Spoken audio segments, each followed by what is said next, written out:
अबुल हसन अमीर खुसर 14वीं सदी के आसपास दिल्ली के पास रहने वाले एक प्रमुख कवि, गायक और संगीतकार थे। खुसरो को हिंदुस्तानी खड़ी बोली का पहला लोकप्रिय कवि माना जाता है। इसके द्वारा वे अपनी पहेलियों और मुक्कारियों के लिए जाने जाते हैं। सबसे पहले उन्हीं ने अपनी भाषा को हिंदवी का उल्लेखन किया था। वे फारसी के कवि भी थे। उनको दिल्ली सल्तनत का आश्रय मिला हुआ था। उनके ग्रंथों की सूची लंबी है, साथ ही इनका इतिहास स्रोत में रूप में महत्व है। मध्य एशिया की लचन जाति के तुर्क सैफुद्दीन के पुत्र अमीर खुसरो का जन्म सन में एटा उत्तर प्रदेश के पटियाली नामक कस्बे में हुआ था। लचन जाति के तुर्क चंगेज खां के आक्रमण से पीड़ित होकर बलवान राज्यकाल में शरणार्थी के रूप में भारत में आ बसे थे। खुसरो की मां बलबान के युद्ध मंत्री इमादुद्दौला मुल्ला की लड़की एक भारतीय मुसलमान महिला थी। 7 वर्ष की अवस्था में खुसरो के पिता का देहांत हो गया था। किशोर अवस्था में उन्होंने कविता लिखना प्रारंभ किया और 20 वर्ष के होते होते कवि के रूप में प्रसिद्ध हो गए। खुसरो में व्यवहारिक बुद्धि की कमी नहीं थी। सामाजिक जीवन की खुसरो ने कभी अवहेलना नहीं की। खुसरो ने अपने सारा जीवन राज्याश्रय में ही बिताया। राज दरबार में रहते हुए भी खुसरो को हमेशा कवि कला का संगीतमय और संगीत सेनी ही बने रहे। अमीर खुसरो की मां दौलत नाजा हिंदू थी। यह दिल्ली के एक रईस अमीर इमादुल्ला मुल्क की पुत्री थी। अमीर इमादुल्ला मुल्क बादशाह बलवान के युद्ध मंत्री थे। ये राजनीतिक दबाव के कारण नए नए मुसलमान बने थे। इस्लाम धर्म ग्रहण करने के बावजूद इनके घर में सारे रीति रिवाज हिंदुओं के। खुसरो के ननिहाल में गाने बजाने और संगीत का माहौल था।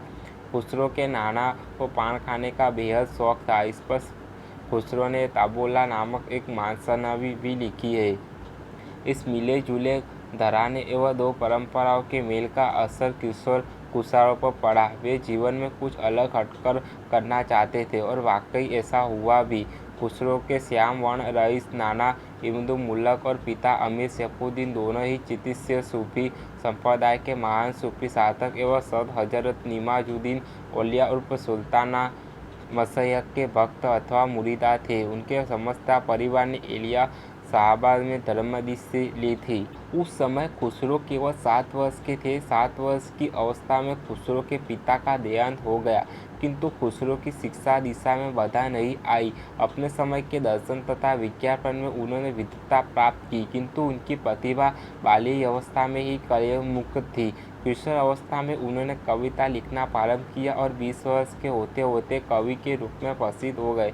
3 भाइयों में अमीर खुसरो सबसे अधिक तीव्र बुद्धि वाले थे। अपने ग्रंथ गुलताल कमल की भूमिका में अमीर खुसरो ने अपने पिता को उम्मी तथा अनपढ़ कहा, लेकिन अमीर सैफुद्दीन ने अपने सुपुत्र अमीर खुसरो की शिक्षा दिशा का बहुत अच्छा प्रबंध किया था। अमीर खुसरो की प्राथमिक शिक्षा एक मकतबा में हुई। अमीर खुसरो का लेखन बेहद ही सुंदर था।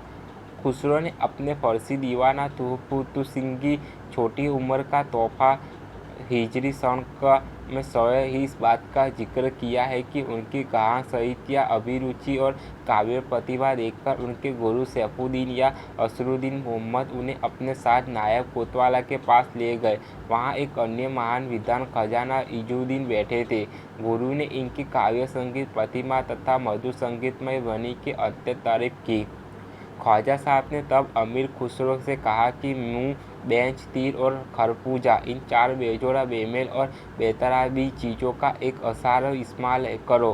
खुसरो ने फौरन इन शब्दों का सार्थकता के साथ जोड़कर फारसी में एक संरचित कविता सुनाई। हर मुए की दर दो जुल्फा मा असनम अस्त सद बेज अवरी और मायू जब अस्त तू मीर मंद रस्त दिल सारा जी चर खरबूजा। एक बार की बात है, तब खुसरो गयासुद्दीन तुगलक के दिल्ली दरबार में दरबारी थे। तुगलक खुसरो को तो चाहता था, मगर हजरत निजामुद्दीन के नाम तक से चिढ़ता था।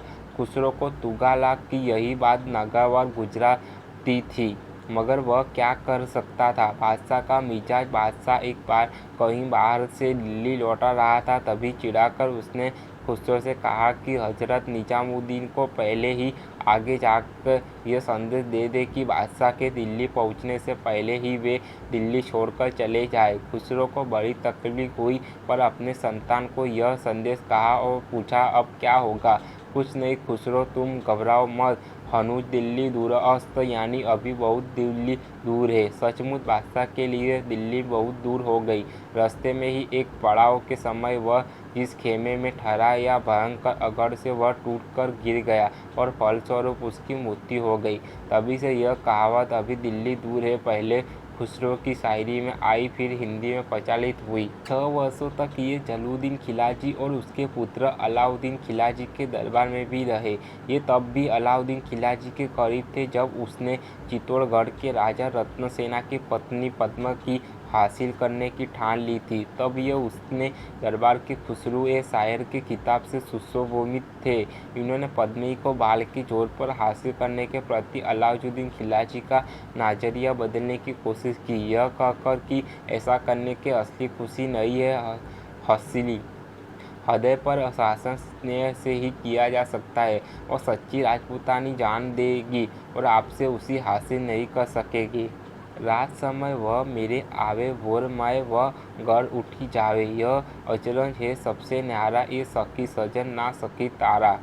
अमीर खुसरो ने स्वयं अपने गुरुओं के नामों का उल्लेख किया है जिनका उन्होंने अनुशासन किया है, अथवा उनका प्रत्यक्ष अथवा अप्रत्यक्ष से इन पर प्रभाव पड़ा है। गज़ल के क्षेत्र में सादी, मसनावी के क्षेत्र में निजामी, सूफी और नीति संबंधी काव्य क्षेत्र में खाकानी और शहनाई एवं कसीदे के क्षेत्र में कमर इस्माइल है।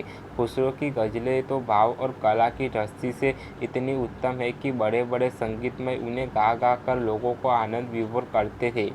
उनमें अनेक स्थलों पर उत्तरपद प्रेम के दर्शन होते हैं। इन सभी कार्यों में कार्य का मनोज रूप हमें दृष्टिकोण होता है। खुसरो ने स्वयं अपनी कविता की अनेक स्थलों पर प्रशंसा की है। वे अपने दीवाने गुलतुल कमल, हिजी सन, तीसरी दीवाना व सबसे बड़ा दीवाना, इसकी भूमिका काफ़ी बड़ा एवं विस्तृत है। इसमें खुसरो ने अपने जीवन संबंधी बहुत सी रोचक बातें दी है। कविता के गुण, अरबी की फ़ारसी कविता की श्रेष्ठता, भारत की फ़ारसी अन्य देशों के मुकाबले शुद्ध व श्रेष्ठ कार्य और छंदों के भेद आदि अनेक बातों पर प्रकाश डाला गया है। इस दीवन में वह महासनय बहुत सी रुबाइयाँ करते गज़लें, मरसिया, नाता और कसीदे हैं। मानव सभ्यता में मिफ्ताहुल फतूह बहुत प्रसिद्ध है। मरसियों में खुसरो के बेटे तथा फिरोज खिलजी के बड़े लड़के या शाहबाजाद के महमूद खानसान के मरसिए उल्लेखनीय है। एक बड़ी नात है जो खाकानी से प्रभावित होकर पर अपने अनोखा व नया अंदाज लिया है। कसीदों में खुसरो का सबसे अधिक प्रसिद्ध कसीदा दरिया अबर राह इसी में है। इसमें हजरत निजामुद्दीन औलिया की तारीफ है। अन्य कसीदे जलालुद्दीन और अलाउद्दीन खिलजी से संबंधित है।